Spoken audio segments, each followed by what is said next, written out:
الحمد لله الحمد لله رب العالمين والعاقبة للمتقين والصلاة والسلام على أشرف الأنبياء والمرسلين وعلى آله الطيبين الطاهرين وأصحابه الهادين المهديين أما بعد فقد قال الله تبارك وتعالى في الكلام المجيد والفرقان الحميد فأعوذ بالله من الشيطان الرجيم بسم الله الرحمن الرحيم الذي جاء بالصدق وصدق به أولئك هم المتقون صدق الله المولانا العظيم وصدق رسوله النبي الكريم المكين الأمين ونحن على ذلك لمن الشاهدين والشاكرين والحمد لله رب العالمين إن الله وملائكته يصلون على النبي يا أيها الذين آمنوا صلوا عليه وسلموا تسليما اللهم صل على سيدنا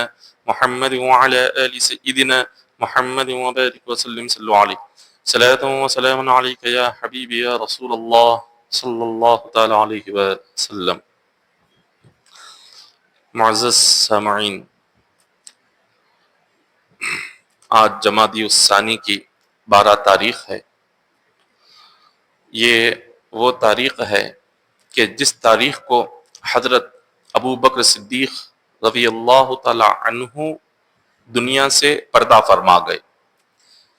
صدیق اکبر رضی اللہ تعالی عنہ کی رخصت دنیا سے جو ہوئی وہ جمادی الثانی کی 22 تاریخ کو، جو کہ کل بروز ہفتہ آنے والی ہے، تو اسی مناسبت سے آج حضرت ابو بکر صدیق رضی اللہ تعالی عنہ کی مبارک زندگی کو بیان کیا جائے گا کہ آپ کی زندگی کیا تھی اور آپ اسلام میں کتنا بلند مقام رکھنے والے ہیں۔ اللہ تبارک و تعالیٰ نے قرآن پاک کی کئی آیتوں میں حضرت ابو بکر صدیق رضی اللہ تعالی عنہ کی عظمتوں کو بیان کیا، آپ کی رفعتوں کو بیان کیا، آپ کے بلند درجوں کو بیان فرمایا، اور احادیث میں بعض محدثین بیان فرماتے ہیں تقریباً 316 احادیث میں حضور علیہ الصلوۃ والسلام نے حضرت ابو بکر صدیق رضی اللہ تعالیٰ عنہ کا نام لے کر ان کی عظمتیں، ان کی فضیلتیں بیان فرمائی ہے۔ تو آپ کا مقام و مرتبہ بہت ہی بلند ہے۔ اللہ تعالیٰ اپنے کلام پاک میں ارشاد فرماتا ہے الذی جاء بالصدق وصدق به اولئک هم المتقون۔ اللہ نے فرمایا متقی وہ ہے جو حق اور سچائی لے کر آتے ہیں۔ جو حق کو اور سچائی کو لے کر آئیں وہ اللہ نے فرمایا وہی متقی ہیں۔ حضور علیہ الصلوۃ والسلام حدیث پاک میں ارشاد فرماتے ہیں کہ جو کوئی شخص حضرت ابو بکر صدیق رضی اللہ تعالیٰ عنہ سے وہ محبت کرے تو یہ محبت کرنا امت پر فرض ہے۔ ابو بکر صدیق رضی اللہ تعالیٰ عنہ سے محبت رکھنا، ان سے چاہت رکھنا اور ان کا ادب اور احترام اپنے دلوں میں پیدا کرنا، حضور نے فرمایا یہ میری امت پر فرض ہے، اور جس نے ابو بکر سے اور میرے صحابہ سے محبت کی تو گویا وہ قیامت کے دن میرے ساتھ ہوگا۔ جو کوئی بندہ حضور علیہ الصلوۃ والسلام کے ساتھ قیامت کے دن رہنا چاہتا ہو تو حضور فرماتے ہیں کہ وہ ابو بکر صدیق رضی اللہ تعالیٰ عنہ سے اور آپ کے صحابہ سے محبت کرے، وہ قیامت کے دن حضور علیہ الصلوۃ والسلام کے ساتھ ہوگا۔ اور حضور نے آگے ارشاد فرمایا اے میرے امتیوں، ابو بکر میرے سر کی آنکھ کی طرح ہے۔ سر کی آنکھ کا جو مقام ہوتا ہے، حضور نے فرمایا میری امت میں ابو بکر کا وہی مقام ہے۔ حضور نے فرمایا میرے سر کی آنکھ ابو بکر ہے، اور پھر آگے حضور فرماتے ہیں عمر میری زبان ہے، عثمان میرا پیٹ ہے، اور علی میرے جسم میں روح کی طرح ہے۔ یہ صحابہ کرام میں 4 صحابہ جنہیں ہم خلفائے راشدین کہتے ہیں، ان کا مقام و مرتبہ اتنا بلند ہے کہ حضور فرماتے ہیں علی میرے جسم کی روح کی طرح ہے۔ حضرت عثمان کے عظمت کے تعلق سے حضور نے فرمایا عثمان میرا پیٹ ہے۔ حضرت عمر کے مقام و مرتبے کو بیان کرتے حضور نے فرمایا کہ عمر میری زبان ہے۔ اور پھر آگے فرماتے ہیں کہ جس نے عمر سے محبت کی اللہ اسے ہدایت عطا فرمائے گا، اور جس نے عثمان سے محبت کی اللہ اس کے دل کو اپنے نور سے بھر دے گا، اور جس نے علی سے محبت کی اس نے اسلام کی رسی کو مضبوطی سے تھام لیا۔ یہ حدیث پاک ہے کہ جس میں آقا علیہ الصلوۃ والسلام اپنے 4 خلفاء راشدین کی عظمتوں کو بیان کر رہے ہیں۔ حضرت نوح علیہ الصلوۃ والسلام نے جب کشتی تیار کی، اللہ کا حکم ہوا کہ اے نوح، تمہاری جو قوم ہے اس قوم کو بتاؤ کہ اللہ پر اگر ایمان لاؤ گے تو تم پر عذاب نہیں آئے گا، ایمان نہیں لاؤ گے تو تم پر عذاب آئے گا۔ تو نوح علیہ السلام نے اپنی قوم سے فرمایا کہ اے میری قوم، اللہ کا حکم ہے کہ میں نے تمہارے درمیان تقریباً 1000 سال تک میں نے دین کی تبلیغ کی ہے۔ اللہ نے آپ کو عمر عطا فرمائی تھی 1000 سال، ان میں 950 سال آپ نے اپنی قوم کو اللہ کی طرف بلایا۔ 950 سال تک اللہ کی طرف جب قوم کو بلایا تو قوم اتنی نافرمان تھی، قوم اتنی بری تھی کہ قوم نے آپ کی بات کو نہ مانا، اللہ کی توحید کو نہ مانا، ایمان نہیں لائے۔ اللہ کا حکم ہوا کہ اے نوح ایک کشتی تیار کرو، جتنے بھی لوگوں نے تم پر کلمہ پڑھ لیا، وہ بہت ہی چھوٹے تنگ لوگ تھے، بہت ہی مختصر لوگ تھے، اللہ کا حکم ہوا کہ جتنے بھی مختصر لوگوں نے تم پر ایمان لایا ان لوگوں کو کشتی پر سوار کر لو۔ آپ نے کشتی تیار کی، ایمان جو لوگ لے کر آئے تھے انہیں کشتی پر سوار کر لیا۔ پھر اس کے بعد اللہ تبارک و تعالیٰ نے جبرائیل امین کو نوح علیہ السلام کے پاس بھیجا۔ جبرائیل امین آئے، 4 تختیاں لے کر آئے اور فرمایا کہ اے نوح، اللہ تبارک و تعالیٰ نے یہ 4 تختیاں دی ہے، ان تختیوں کو تم اس کشتی کے 4 کونوں میں لگا دو۔ حضرت نوح علیہ السلام نے دیکھا وہ جو 4 تختیاں تھی، ایک تختی پر حضرت ابوبکر صدیق رضی اللہ تعالیٰ عنہ کا نام لکھا ہوا تھا، دوسری تختی پر حضرت عمر فاروق رضی اللہ تعالیٰ عنہ کا نام لکھا ہوا تھا، تیسری تختی پر حضرت عثمان غنی رضی اللہ تعالیٰ عنہ کا نام لکھا ہوا تھا، چوتھی تختی پر حضرت علی رضی اللہ تعالیٰ عنہ کا نام لکھا ہوا تھا۔ آپ نے عرض کیا اے مالک و مولا، یہ 4 نام کس کے ہیں؟ خالق کائنات نے فرمایا جب میں اپنے آخری نبی محمد مصطفیٰ کو دنیا میں بھیجوں گا تو ان کے ساتھ یہ 4 ساتھی ہوں گے، یہ ان کے 4 صحابہ ہوں گے۔ حضرت نوح علیہ السلام نے فرمایا اے مالک و مولا، یہ 4 نام لے کر میں کیا کروں؟ رب تبارک و تعالیٰ نے فرمایا اے نوح، اس کشتی کے 4 کونوں پر یہ 4 نام لگا دو۔ جب طوفان آئے گا، تمہاری کشتی جب طوفان میں چلے گی، ان 4 ناموں کی برکت سے یہ کشتی کبھی ڈوب نہیں سکتی۔ 4 ناموں کی برکت سے ساری دنیا ڈوب جائے گی مگر اس کشتی کے اندر پانی نہیں آئے گا، یہ کشتی طوفان سے محفوظ رہ جائے گی۔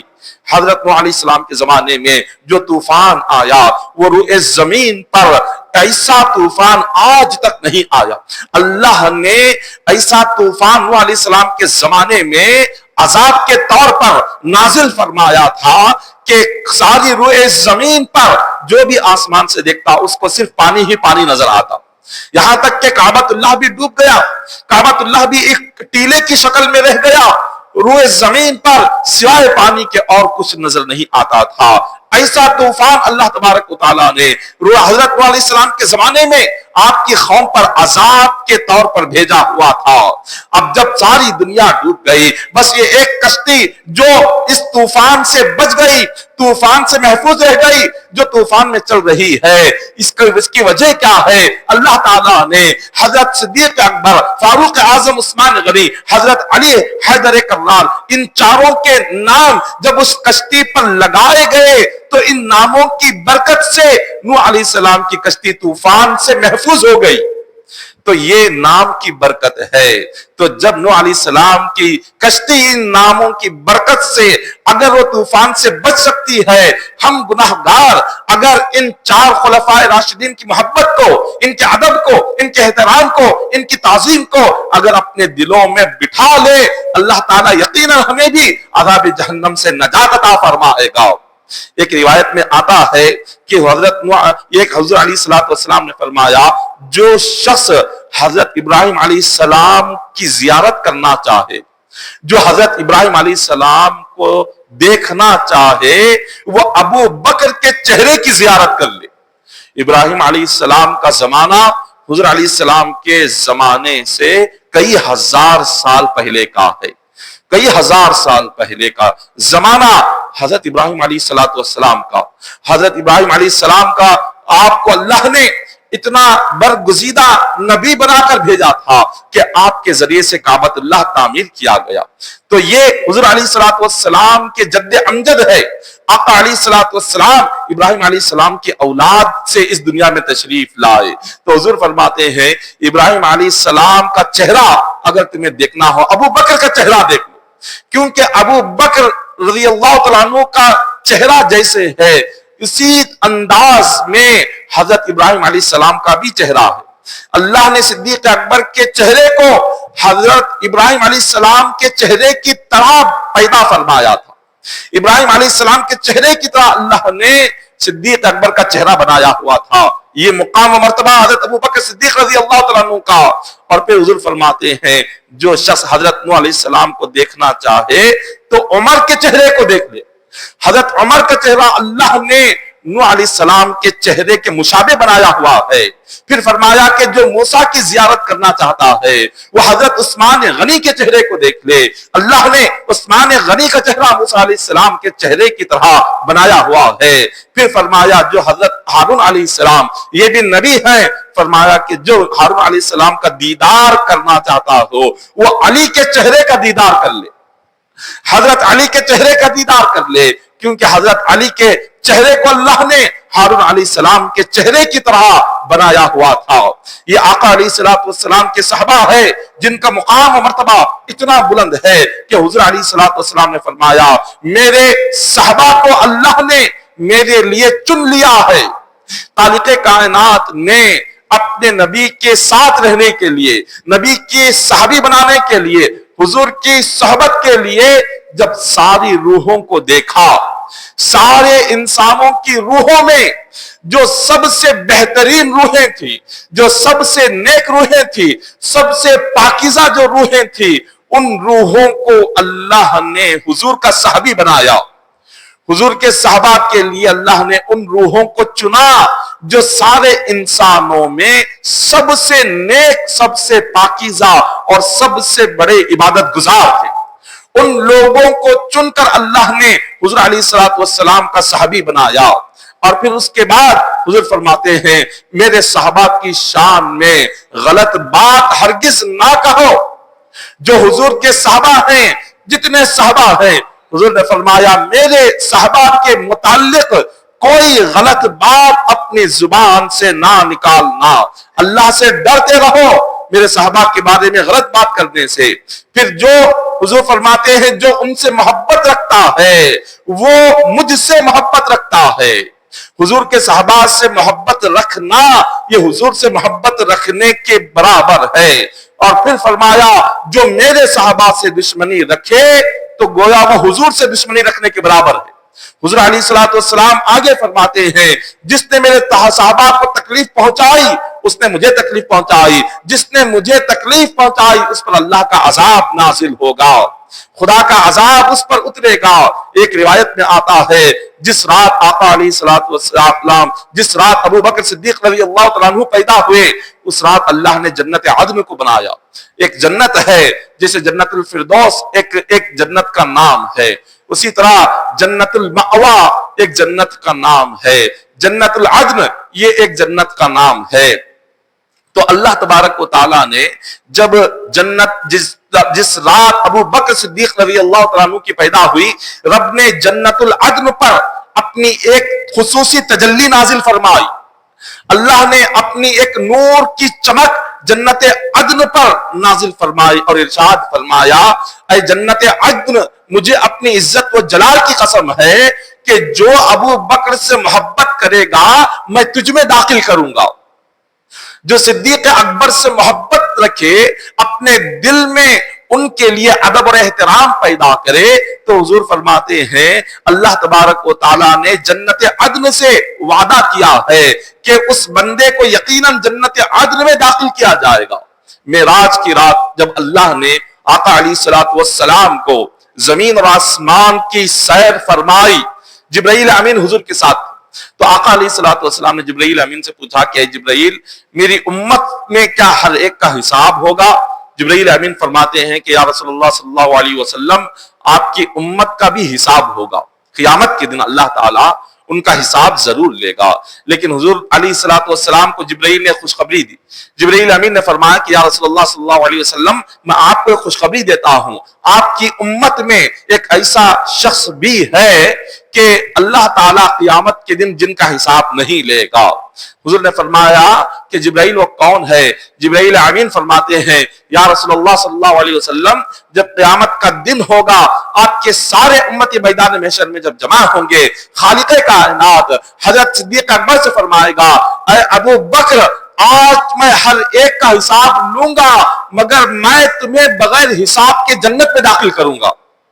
صدیق اکبر رضی اللہ تعالیٰ عنہ سے فرمایا جائے گا کہ آج تمہارا حساب نہیں ہوگا، تمہیں بغیر حساب کی جنت میں داخل کیا جائے گا۔ پھر اس کے بعد فرماتے ہیں حضرت ابو بکر صدیق رضی اللہ تعالیٰ عنہ، آپ خدا کی بارگاہ میں عرض کریں گے اے مالک و مولا، آج میدان محشر میں تو کہہ رہا ہے کہ مجھے جنت میں بغیر حساب کے داخل کیا جائے گا، لیکن مولا میری بھی ایک آرزو ہے جو آج میں تمہاری بارگاہ میں ذکر کرنا چاہتا ہوں۔ اللہ تعالیٰ ارشاد فرمائیں گے ابو بکر بتا تیری کیا آرزو ہے؟ ابو بکر صدیق رضی اللہ تعالیٰ عنہ ارشاد فرمائیں گے اے مالک و مولا، میری آرزو یہ ہے کہ دنیا میں جو کوئی بندہ جو مجھ سے محبت کرتا تھا، میں اس کو اپنے ساتھ لے کر جنت میں داخل ہونا چاہتا ہوں۔ میں تنہا داخل نہیں ہوں گا، اپنے عاشق کو، مجھ سے محبت کرنے والے کو ساتھ لے کر جنت میں داخل ہوں گا۔ تو آپ اندازہ لگائے کیا مقام و مرتبہ اللہ نے صدیق اکبر رضی اللہ تعالیٰ عنہ کو عطا فرمایا ہے۔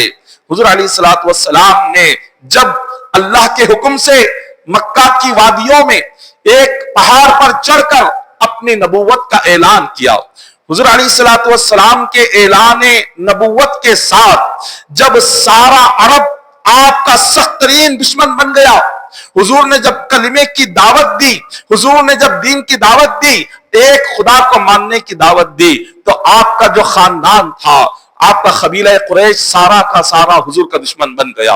آقا علیہ الصلوۃ والسلام نے جب انہیں اسلام کی طرف بلایا، ہر کوئی سوچ میں پڑ گیا کہ اسلام لائے یا نہ لائے۔ حضرت عمر فاروق رضی اللہ تعالیٰ عنہ نے جب آپ نے سنا کہ حضور نے ایک نئے دین کا اعلان کر دیا ہے، 40 سال کی عمر میں آقا نے اعلان کیا تھا، اس وقت تک حضور علیہ الصلوۃ والسلام انہی لوگوں کے ساتھ رہتے تھے، مگر اللہ کا حکم تھا کہ ابھی اعلان نبوت نہ کیا جائے۔ خدا کا حکم آیا کہ اے میرے مصطفیٰ، اب میں حکم دیتا ہوں، آپ اعلان نبوت فرمائے۔ حضور کی عمر مبارک 40 سال تھی۔ آقا علیہ الصلوۃ والسلام مکہ کی سرزمین میں پیدا ہوئے، 40 سال آپ نے گزارا، حضور کے اخلاق کو، حضور کی عادتوں کو، حضور کے طور طریقے کو، حضور کے بات کرنے کو، ہر چیز کو مکہ کے لوگوں نے دیکھا تھا، کفار مکہ نے دیکھا تھا۔ اب آقا علیہ الصلوۃ والسلام اللہ کے حکم پر ایک پہاڑی پر کھڑے ہو جاتے ہیں، اور اس پہاڑی پر کھڑے ہو کر حضور علیہ الصلوۃ والسلام فرماتے ہیں اے کفار مکہ، اے مکہ والوں، اے قبیلہ قریش کے لوگوں، اے بنو ہاشم کے لوگوں، دیکھو آج تک میں نے جو کچھ بھی کہا تم نے میری بات سچ مانی یا جھوٹ مانی؟ انہوں نے کہا کہ ہم نے آج تک آپ کو جھوٹ بولتے ہوئے نہیں دیکھا، آپ نے آج تک جو کچھ کہا آپ کا ایک ایک لفظ بالکل سچا تھا، آپ کی ایک ایک بات بالکل سچی تھی، ہم نے کبھی آپ کو کسی غلط کام کو کرتا ہوا نہیں دیکھا، کبھی آپ کو امانت میں خیانت کرتا ہوا نہیں دیکھا، کبھی دوسروں کو دھوکہ دیتا ہوا نہیں دیکھا، جھوٹ بولتا ہوا نہیں دیکھا۔ تو حضور علیہ الصلوۃ والسلام فرماتے ہیں جب تم مجھے امانت دار مانتے ہو، سچا مانتے ہو، تو میری اس بات کو بھی مان لو کہ اللہ نے مجھے نبی بنا کر بھیجا ہے۔ یہ سارے بتوں کی عبادت کو چھوڑ دو اور ایک خدا کی عبادت کرو۔ جب آقا علیہ الصلوۃ والسلام نے یہ بات کہی، سارا عرب حضور علیہ الصلوۃ والسلام کا دشمن بن گیا، اور جتنے آپ کے خاندان کے لوگ تھے، بنو ہاشم، یہ حضور کا خاندان ہے، یہ سارے کے سارے آپ کے دشمن بن گئے. سارے جتنے قبیلے تھے اور جتنے مکہ مکرمہ میں ان قبیلوں کے سردار تھے وہ سارے کے سارے آقا علیہ الصلوۃ والسلام کو تکلیف دینے کے لیے آپ کے پیچھے پڑ گئے تھے. یہ اس بات کے لیے نہیں کہ حضور علیہ الصلوۃ والسلام کی جو زبان سے نکلی ہوئی بات ہے یہ حضور غلط کہہ رہے ہیں اس لیے نہیں، بلکہ بات یہ تھی کہ جو قبیلہ قریش تھا وہ سارے عرب کے قبیلوں کا سردار تھا اور سارے عرب میں لوگ ان کا حکم مانا کرتے تھے اور عرب کے لوگ بتوں کی عبادت کر رہے تھے، بتوں کو اپنا خدا مان رہے تھے. قبیلہ قریش کے لوگوں نے دیکھا کہ اگر ہم ایک خدا کی عبادت کریں گے، پتھروں کو چھوڑ دیں گے، بتوں کو چھوڑ دیں گے تو سارا عرب ہمارے مخالف ہو جائے گا، کوئی ہماری حکم پر نہیں عمل کرے گا، ہماری سرداری چلی جائے گی، ہماری سیاست چلی جائے گی، ہمارے منصب چلے جائیں گے، ہمارے عہدے چلے جائیں گے، ہماری دنیاوی فائدے ختم ہو جائیں گے، ہماری تجارتیں ختم ہو جائے گی اور دوسرے قبیلے کے لوگ ہم سے نہ تجارت کر سکیں گے نہ کاروبار کر سکیں گے. انہیں اپنی دنیاوی مفاد، اپنی دنیاوی منفیات، اپنا دنیاوی فائدہ نظر آ رہا تھا، اس فائدے کے لیے انہوں نے منع کر دیا. ان کے دل میں یہ بات تھی کہ حضور جو فرما رہے ہیں یہ حق ہے، یہ سچ ہے، لیکن اگر وہ ایمان لے کر آ گئے، بتوں کی عبادت کو چھوڑ دیا تو پھر انہیں دنیاوی بہت بڑا نقصان ہو سکتا تھا اور ان کے سرداری ختم ہو جاتی تھی اور ان کا حکم ختم ہو جاتا تھا. تو جب انہوں نے دیکھا اس سے ہمارا نقصان ہے تو ان لوگوں نے کیا کیا؟ ان لوگوں نے کہا کہ آپ یہ بات جو کہہ رہے ہیں ایک خدا کی عبادت کرو، ہم اس بات کو ہرگز نہیں مانیں گے، ہم ہرگز ایک خدا کی عبادت نہیں کریں گے، ہم بتوں کی عبادت کریں گے. جب کوئی ایمان نہیں لائے، کوئی اسلام قبول نہیں کیے، اس وقت میں حضور فرماتے ہیں ایسے حالت میں سب سے پہلے مجھ پر ایمان لانے والے حضرت ابو بکر صدیق رضی اللہ تعالیٰ عنہ ہیں. سب سے پہلے جنہوں نے حضور علیہ الصلوۃ والسلام پر ایمان قبول کیا وہ روئے زمین پر ابو بکر صدیق رضی اللہ تعالیٰ عنہ تھے. تو حضور فرماتے ہیں ابو بکر ایسے حالات میں مجھ پر ایمان لے کر آئے کہ جن حالات میں ایمان لانا، کلمہ پڑھنا اپنی جان قربان کرنے کے برابر تھا، سارے عرب کو اپنا دشمن بنانے کے برابر تھا، ساری دنیا کو اپنا دشمن بنانے کے برابر تھا، ایسے وقت میں روئے زمین پر حضور کے حکم پر سب سے پہلے کلمہ پڑھنے والے ابو بکر صدیق رضی اللہ تعالیٰ عنہ ہے. اور آپ نے صرف تنہا کلمہ نہیں پڑھا، اپنے ساتھ اپنا سارا خاندان اور اپنے سارے دوستوں کو بھی اسلام میں داخل فرمایا. ابو بکر صدیق رضی اللہ تعالیٰ عنہ کی کوششوں سے حضرت عثمان غنی مسلمان ہوئے، صدیق اکبر کی محنتوں سے عثمان بن مظعون مسلمان ہوئے، طلحہ بن زبیر ابو بکر صدیق کی محنتوں سے مسلمان ہوئے، سعد بن ابی وقاص صدیق اکبر کی کوششوں سے مسلمان ہوئے. یہ اتنے بڑے صحابہ، اتنی بڑی ہستیاں، انہیں اسلام ملا تو صدیق اکبر کی محنتوں اور کوششوں سے ملا. اگر صدیق اکبر رضی اللہ تعالیٰ عنہ کی جو محنتیں تھیں، آج ان محنتوں سے اتنے سارے لوگ کلمہ پڑھ کے مسلمان بنے ہوئے تھے. آقا علیہ الصلوۃ والسلام آگے ارشاد فرماتے ہیں صدیق اکبر کوئی معمولی شخص نہیں تھے، بلکہ مکہ مکرمہ میں آپ کا خاندان بڑا اونچا خاندان تھا، بہت اونچے درجے کے آپ کے خاندان کے لوگ تھے. اور ابو بکر صدیق رضی اللہ تعالیٰ عنہ بہت بڑے تاجر تھے اور بہت بڑا آپ کا تجارت ہوتا تھا، ملک شام جاتے تھے، مکہ میں تجارت کرتے تھے اور آپ مکہ کی عدالت کے چیف جسٹس تھے. مکہ کی عدالت میں جو فیصلہ ہوتا تھا صدیق اکبر رضی اللہ تعالیٰ عنہ کے حکم پر ہوتا تھا. آپ جو فیصلہ فرما دیتے سارے مکہ کے لوگ اس فیصلے کو قبول کر لیتے اور آپ جس فیصلے کو منع کرتے کوئی اس فیصلے کو قبول نہیں کرتا تھا. مکہ کی عدالت کے جج رہنے والے اور مکہ میں بہت ہی عزت آپ کی اور آپ کے خاندان کا بہت اونچا مقام و مرتبہ. اب آقا علیہ الصلوۃ والسلام جب دین کی دعوت دیتے ہیں اور جب یہ بات کہتے ہیں کہ اے مکہ کے لوگوں کلمہ پڑھو، جب یہ بات حضرت ابو بکر صدیق رضی اللہ تعالیٰ عنہ کے کانوں تک پہنچی تو آپ نے فرمایا کہ حضور جب تک ابو بکر کے جسم میں جان رہے گی یہ دل آپ ہی کا کلمہ پڑھتا رہے گا. تو روئے زمین پر کون ہے جنہوں نے سب سے پہلے کلمہ پڑھا؟ زمین پر سب سے پہلے کلمہ پڑھنے والے، روئے زمین پر سب سے پہلے ایمان لانے والے یہ حضرت ابو بکر صدیق رضی اللہ تعالیٰ عنہ ہے. ان کی محنتیں، ان کی قربانیاں اسلام کے لیے اتنی تھی کہ آپ جیسے ہی کلمہ پڑھے آپ کے پاس 40,000 درہم تھے. آپ نے وہ سب کچھ لا کر حضور علیہ الصلوۃ والسلام کے قدموں میں ڈال دیا. اپنا سارا مال آقا کے قدموں میں ڈال دیا. اب جب مال ختم ہو گیا، ایک ایسا جنگ کا موقع آیا کہ حضور علیہ الصلوۃ والسلام نے صحابہ میں اعلان کیا کہ جو کوئی بندہ آج اس جنگ کے موقع پر اس کے پاس جو کچھ ہے وہ لاؤ اور اللہ کی راہ میں قربان کر دو. صحابہ اکرام اٹھے، اپنے گھروں کو گئے اور جس کے پاس جو طاقت تھی لا کر وہ حضور کے سامنے مسجد نبوی میں رکھنے لگے. حضور آقا علیہ الصلوۃ والسلام کے پاس حضرت عمر بھی تھے. حضرت عمر رضی اللہ تعالیٰ عنہ نے سوچا کہ آج اچھا موقع ہے. ہر وقت ابو بکر صدیق رضی اللہ تعالیٰ عنہ ہم سے آگے بڑھ جاتے ہیں اور وہ ہم سے زیادہ نیکیاں کر لیتے ہیں، ہم سے زیادہ قربانیاں دے کر وہ ہمیشہ آخرت کے معاملے میں آگے رہتے ہیں، آج ہم آگے رہیں گے.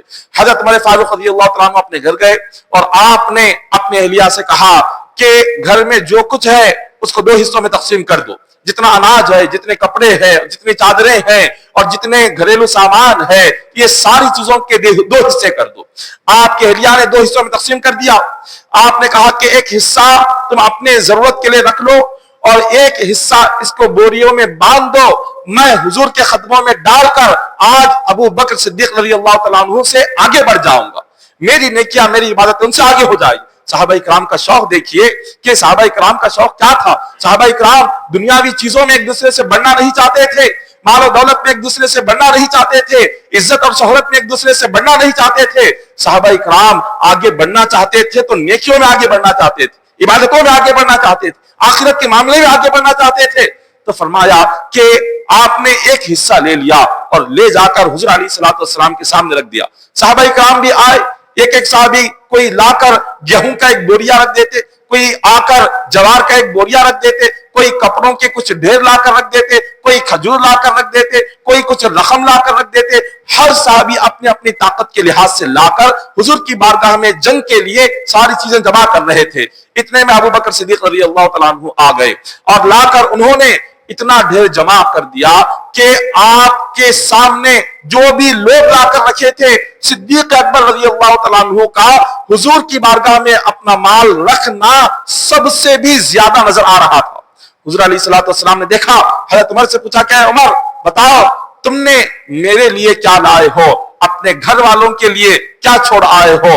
حضرت عمر فرماتے ہیں کہ حضور میرے پاس جو کچھ تھا 2 حصے کر دیے، ایک اپنے گھر والوں کے لیے چھوڑا اور ایک حصہ لا کر آپ کے قدموں میں ڈال دیا. حضور نے حضرت ابو بکر صدیق سے فرمایا، اے ابو بکر بتاؤ تم نے میرے لیے کیا لے کر آئے ہو اور اپنے گھر والوں کے لیے کیا چھوڑ کر آئے ہو؟ صدیق اکبر فرماتے ہیں، یا رسول اللہ صلی اللہ علیہ وسلم گھر میں جو کچھ تھا وہ سب کچھ آپ کے قدموں میں لا کر ڈال دیا. حضور نے فرمایا اب گھر والوں کے لیے کیا چھوڑ کر آئے ہو؟ فرمایا گھر والوں کے لیے اللہ اور اس کے رسول کی محبت کو چھوڑ کر آیا. فرمایا گھر میں کیا ہے، اناج کیا ہے، برتن کیا ہے، کپڑا کیا ہے، کھانا کیا ہے، پینا کیا ہے، ان کی ضرورت کے سامان کیا ہے؟ صدیق اکبر فرماتے ہیں گھر میں سوائے اللہ اور اس کے رسول کے اور کچھ نہیں ہے، جو کچھ ہے وہ سب کچھ آپ کے قدموں میں لا کر رکھ دیا ہو. یہ ابو بکر صدیق رضی اللہ تعالیٰ عنہ ہے، یہ ان کی زندگی ہے اور یہ ان کی محبت ہے. ایک روایت میں آتا ہے آقا علیہ الصلوۃ والسلام نے ارشاد فرمایا، ایک صحابہ اکرام کی ایک محفل تھی، صدیق اکبر رضی اللہ تعالیٰ عنہ بیٹھے ہوئے تھے، حضرت علی تشریف فرما تھے. صحابہ اکرام نے دیکھیے کیا محبت تھی، کتنا گہرا تعلق تھا، ان کے دل کتنے سچے تھے. حضرت ابو بکر صدیق رضی اللہ تعالیٰ عنہ حضرت شیر خدا مولا علی کو دیکھ کر مسکرانے لگے. مسکرانے کی کوئی وجہ نہیں تھی، کوئی بات نہیں تھی. حضرت علی نے فرمایا، اے ابو بکر مجھے دیکھ کر کیوں ہنس رہے ہو، کیوں مسکرا رہے ہو، بتائیں تو صحیح کیا بات ہے، میں بھی خوش ہو جاؤں گا. تو حضرت ابو بکر فرماتے ہیں کہ علی آج تمہیں دیکھ کر مجھے حضور کی ایک حدیث یاد آ رہی ہے، حضور کی ایک بات یاد آ رہی ہے، اسی ایک بات کو یاد کر کے ہنس رہا ہوں. تو حضرت ابو بکر صدیق رضی اللہ تعالیٰ عنہ کو حضرت علی نے فرمایا بتاؤ وہ کیا بات ہے جس سے آپ مسکرا رہے ہیں، میں بھی مسکرانا چاہتا ہوں، میں بھی خوش ہونا چاہتا ہوں. حضرت ابو بکر صدیق فرماتے ہیں میں نے ایک دن حضور سے سنا، حضور علیہ الصلوۃ والسلام نے فرمایا جنت میں وہی شخص داخل ہوگا جس سے علی اجازت دیں گے، علی جس کو اجازت دیں گے وہی جنت میں داخل ہوگا. یہ حدیث جو میں نے حضور سے سنی تھی آج آپ کا چہرہ دیکھ کر یاد آ گئی، اسی لیے مسکرا رہا ہوں. یہ سن کر حضرت علی رضی اللہ تعالیٰ عنہ آپ بھی مسکرانے لگے. حضرت صدیق اکبر نے فرمایا کہ علی آپ کیوں مسکرا رہے ہیں بتائیں. حضرت علی فرماتے ہیں مجھے بھی حضور کی ایک حدیث یاد آ گئی۔ حضرت صدیق اکبر نے پوچھا بتائیے آپ کو کون سی حدیث یاد آ گئی؟ حضرت علی فرماتے ہیں مجھ سے حضور نے فرمایا تھا اے علی جنت میں داخل ہونے کی اجازت اسی بندے کو دینا جس کے دل میں ابو بکر کی محبت ہوگی۔ ابو بکر کی محبت جس کے دل میں ہوگی اسی خوش نصیب کو جنت میں داخل ہونے کی اجازت دینا، اور جس کے دل ابو بکر کی محبت سے خالی ہو اس کو کبھی جنت میں داخل ہونے کی اجازت نہ دینا۔ اللہ اکبر، یہ صحابہ کرام کا، حضور کے غلاموں کا یہ مقام ہے، حضور کی صحبت میں رہنے والوں کا یہ مقام ہے۔ جب غلاموں کو اللہ نے یہ مرتبہ عطا فرمایا تو مصطفیٰ کا مرتبہ کیا ہوگا، آقا کا مقام و مرتبہ کتنا بلند ہوگا۔ حضور علیہ السلام کے یہ صحابی رسول صدیق اکبر، امت کا اس بات پر اتفاق ہے آقا علیہ السلام کے بعد روئے زمین پر اگر کسی کا مقام بلند ہے تو وہ صدیق اکبر کا مقام ہے۔ حضور علیہ السلام کے بعد ساری امت میں سب سے اعلیٰ مقام، ساری امت میں سب سے اونچا مقام اگر کسی کا ہے تو ابو بکر صدیق رضی اللہ تعالیٰ عنہ کا ہے۔ بخاری کی حدیث پاک ہے کہ جب حضرت ابو بکر صدیق رضی اللہ تعالیٰ عنہ کی عمر 4 سال کی تھی، 4 سال کی عمر ہے، اب اس وقت میں حضور نے ابھی نبوت کا اعلان نہیں کیا تھا۔ آقا علیہ السلام نے اپنی نبوت کا اعلان کیا جب حضور علیہ السلام کی عمر مبارک 40 سال کی ہوئی۔ اب حضور علیہ السلام کے نبوت کا اعلان کرنے سے پہلے جو زمانہ گزرا اس زمانے کو زمانے جاہلیت کہتے ہیں، اور زمانے جاہلیت میں ہر کوئی شخص بتوں کی عبادت کرتا تھا، ہر کوئی بتوں کے آگے سجدہ کرتا تھا، ہر کوئی بتوں کو اپنا خدا مانتا تھا۔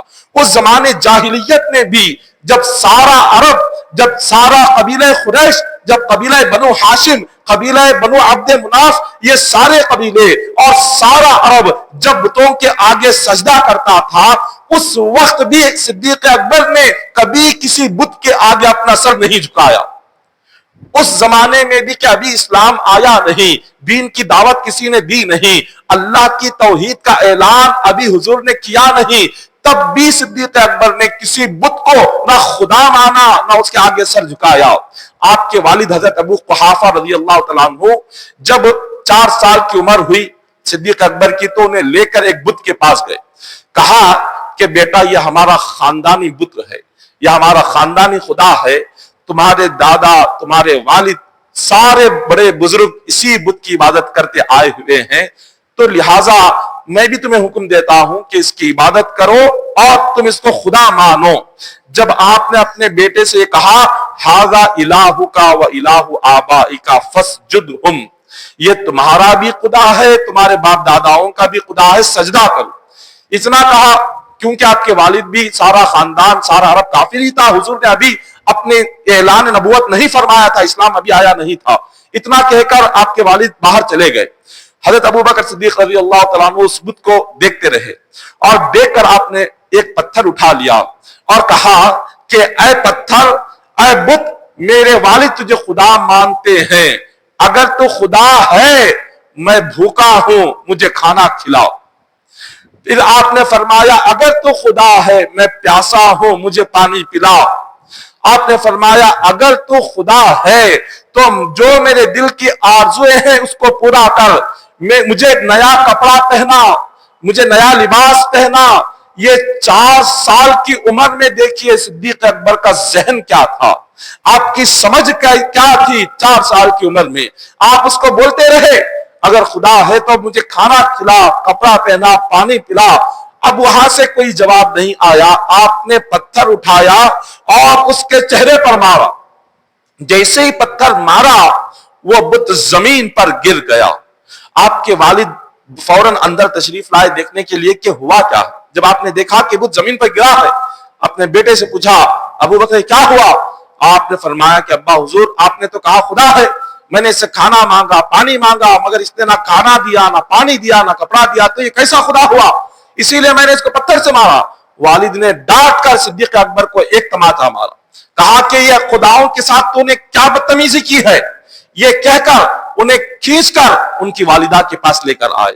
ان کی والدہ جیسے آپ نے دیکھا کہ صدیق اکبر رو رہے ہیں شوہر سے پوچھا اس کو کیا ہوا؟ جب لے کر گئے تھے تو ہنس رہا تھا، اب لے کر آئے ہو رو رہا ہے۔ والد نے کہا آج اس نے ہمارے خداؤں کی بے ادبی کی ہے، ہمارے خداؤں کو اس نے پتھر سے مارا ہے۔ تو آپ کی جو ماں تھی اپنے شوہر سے ابو قحافہ سے کہنے لگی کہ آج کے بعد یہ جو بھی کرے اس کو مارنا نہیں، اس پر ہاتھ نہیں اٹھانا۔ شوہر نے پوچھا کہ کیوں نہ مارے، ہم تو والد ہیں، کیوں اس پر ہاتھ نہ اٹھائیں؟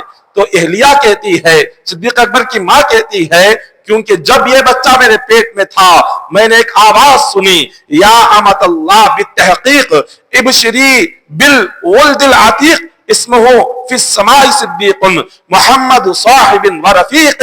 آپ کی والدہ فرماتی ہیں جب ابو بکر میرے پیٹ میں تھے میں نے اللہ کی بارگاہ سے ایک آواز سنی، ایک غیبی آواز آئی کہ اے میری بندی، یہ جو لڑکا تیرے پیٹ میں ہے ہم نے اس کو جہنم سے آزاد کر دیا ہے اور یہ میرے نبی کا ساتھی ہوگا، محمد مصطفیٰ کا دوست بن کر ساری زندگی رہے گا۔